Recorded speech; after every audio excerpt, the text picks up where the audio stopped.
So today we're reviewing Longlegs. Longlegs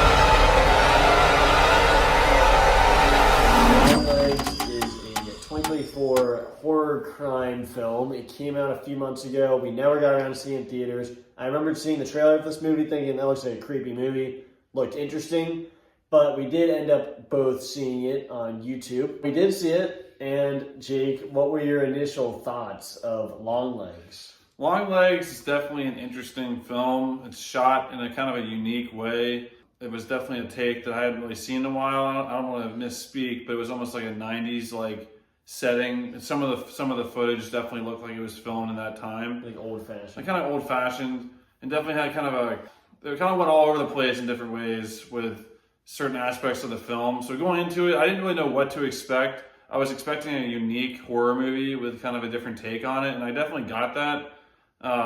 But there was definitely some pros and cons for me. Yeah, my initial thoughts, this movie for me, I've got to say, this is above the bar for most horror movies. A lot of them just kind of fall in this category of being terrible. There's few that stand apart. For me, this really did. This is an unsettling movie. I think that's the best way to put it. I wouldn't really say it's as scary as other top movies, but there's no doubt I was unsettled throughout the movie. It's a disturbing movie. It's definitely different and unique, and I've got some problems with it, but overall it's a pretty creepy movie, no doubt. But why don't we go into our positives first? Now, the positives for me would have to be just the cinematography, the acting for the most part, and the way, like you said, it had a very solid, scary setting to it most of the movie, especially towards the beginning. I think the movie's at its best when they involve the Nicolas Cage character. I don't know if it's spoiling. I mean, you know he's playing Longlegs. Yeah, it's from the trailer. So Nicolas Cage's portrayal of Longlegs is definitely out there. I mean, I'm a big Nicolas Cage fan, and I appreciate and enjoy his kind of insane roles and unhinged roles, if I could put it in the words. And he definitely taps into that in this movie. So when he's on screen, it's very, very good, I think. It's very, very captivating. Makes sure you're wanting to see what's going on screen. You don't know what he's going to do, and you want to know more. That'll get one of my negatives with his character.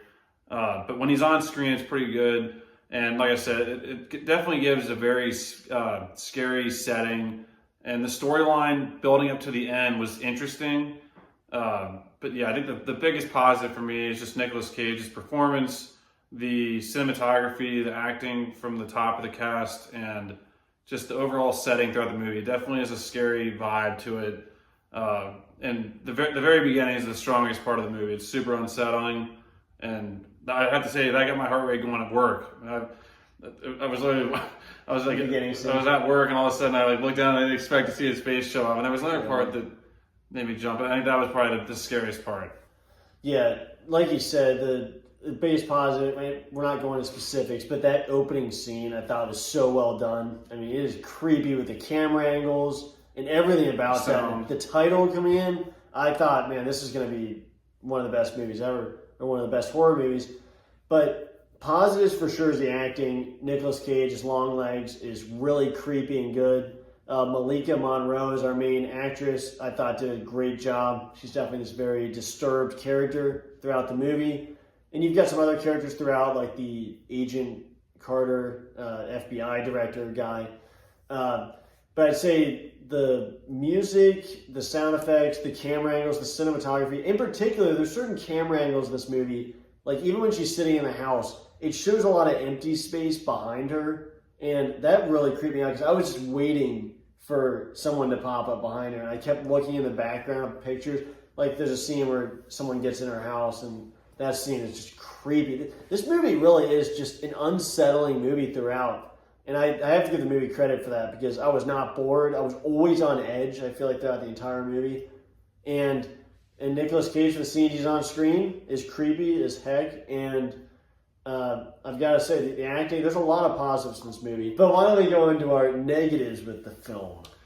The negatives of the film for me, I'll start out with the lack of Nicolas Cage on screen. As you said, you're expecting this movie to revolve around Longlegs. It's called Longlegs. The marketing gives you that sense, but he's not on screen even half as much as he should be, and that's to the detriment to the movie. So that's probably where I'll start out for my negatives. And also, I think there was the storyline I said was a positive for me building up throughout the movies. You're interested. You want to know what's going on. You want to figure out this case that they're trying to crack. But when you start to get answers or lack thereof, for me personally, too much starts to get thrown into question to where if you start to actually think about this movie. Now you could say this about almost any horror movie, really, but this one for sure. Really, there's just too many things happen in this movie that don't make sense. And when they, like some movies, I know some people enjoy movies that leave it open-ended and you have to just decide what's going on. I don't enjoy those movies as much. So when this movie ended, I was not satisfied with the ending. I felt like this movie could have honestly used another 30 minutes, and maybe that would have benefited the movie. It was only an hour and 40 minutes. So while it was not that long, it was, I was definitely wanting, it was like, when's it going to start? A second viewing might help, but I mean, maybe. But there's just certain things at the end. Just too much stuff goes to the wayside. Like, you just have your suspension of suspension of disbelief is too much. There's too many things. I think the storyline towards the end was just too much, and I will say when it ended, I'm like, this is the end. And the only reason I knew is because on YouTube you can see how much time's left. I'm like, really? Like, this is how it's going to end? And yeah, so the lack of having Nicolas Cage on screen, and for me, just the lore and the storyline didn't fulfill what was building up to it. Like, it was like I said, it was a great build up. You needed more explained. I needed more explained, and I wanted more of a bombastic ending. I wanted something crazy to happen towards the end. Like, that's what I was kind of expecting a Barbarian type like reveal, and we just didn't get it. And you were thinking you were going to get it because Nicolas Cage's Longlegs character was effed up, and you're like, this is going to get really effed up here at the end. It was like I said, there were some funny scenes, but it seemed like the ending didn't fit how good the movie is. Like you said, the start of the movie is phenomenal. If they could have done that beginning and just built on that, this could have been, like you said, an all-time horror movie. But instead, it kind of fizzled off at the end, for me personally, and it really kind of slipped up at the end.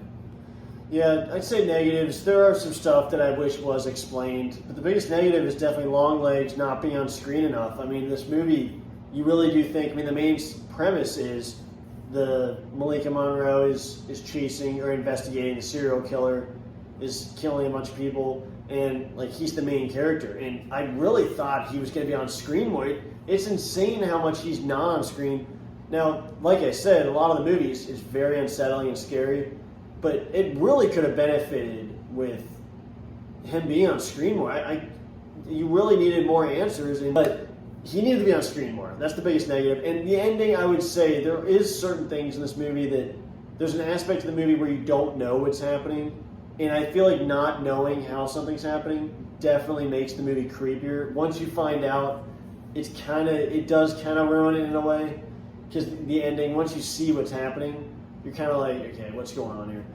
But I'd say the movie, the ending it does ruin it a little bit, but it's not as bad as like Watchers. The ending completely just took me out of the theater.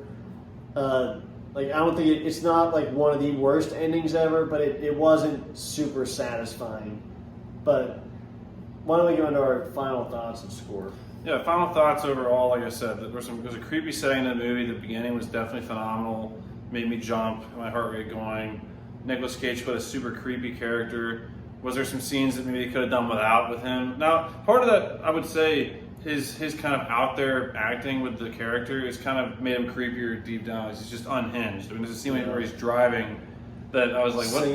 I was like working and I was like, what am I listening to? A lot of things you're like, okay, well, this is what he's doing. This is what's going on. And there's just too many pieces to it when you could have been a little more basic and had something, when I say basic, with the storyline, they've gone all in at the end. Because for me personally, the trend that we're having in a lot of horror movies recently, especially the last couple of years, we've had some good ones like Talk to Me and other ones that I can't think of right now, Smile. But too many times, these movies have a great premise, and the very end just absolutely falls on its face. This one didn't fall on its face as badly as some of the past ones. It's up there for me.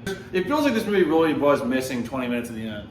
Because it just ends, it just cuts away. And there's no end credit scene, and I looked it up and watched it through the credits. But like I said, as you can tell, I mean, I wouldn't be this frustrated and passionate about it if it wasn't such an interesting subplot or interesting plot line. The beginning's great. Nicolas Cage is a great actor. But anyways, guys, I would have to say my score for Longlegs, it's definitely above average. It's shot well, but I'd have to go with a 5.5 for now. Gracious. I mean, that's above average. Like I said, 5 is average. It's a little above average. I mean, once again, I need to reserve my 6 and 7 for movies that are on that level. I love the that. I love that you have that opinion. Now, honestly, if the ending was better, this could easily be a 6.5. But to me, there's just too much missing, and there's not enough.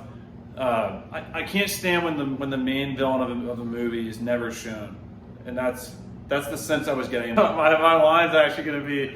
You'll see this here in a second, but it's when I don't know. You guys have been working together. You have 5, 6 are bags of crap. All right, 5.5, potentially a 6 or 6.5 on a second viewing. Because like you said, maybe if we saw it in theaters, it would have been scarier. Well, it definitely would have been better, but I don't think I can see myself maybe giving it a 6, but for right now, I'm giving it a 5.5. Take it or leave it. But I'm going 5.5 for Longlegs. But this movie has the potential to be an all-time great if you do it right. Yeah, I know I've kind of changed my score over the years because I used to do my average being 7. So, like, if I compare it with, like, what was that, The Lighthouse, The Night House, whatever that was called? Yeah. Like, I'd say this is better than that movie, even though that had some potential. But I definitely thought this was an unsettling movie, really creepy, great acting from the main lead and the actress and Nicolas Cage. And one of my negatives was this movie is a little predictable towards the end. There's some stuff I wish was explained. It's such an excellent opening and so creepy throughout, and I was so intrigued throughout. But some things fall flat, but I still think this is a creepy movie. I can't say it's on a level of the top movies, but I'll give this a solid 8 out of 10 as far as horror movies go, because this is a creepy movie and excellent acting. And if you just included the actor, like the character you have in this movie, if you just had him in the movie more, this movie would have been even that much better. Like, you have everything you need. They just decided to not use him. And it's so frustrating. You could have a really creepy scene at the end. Could have really creepy scenes with this character.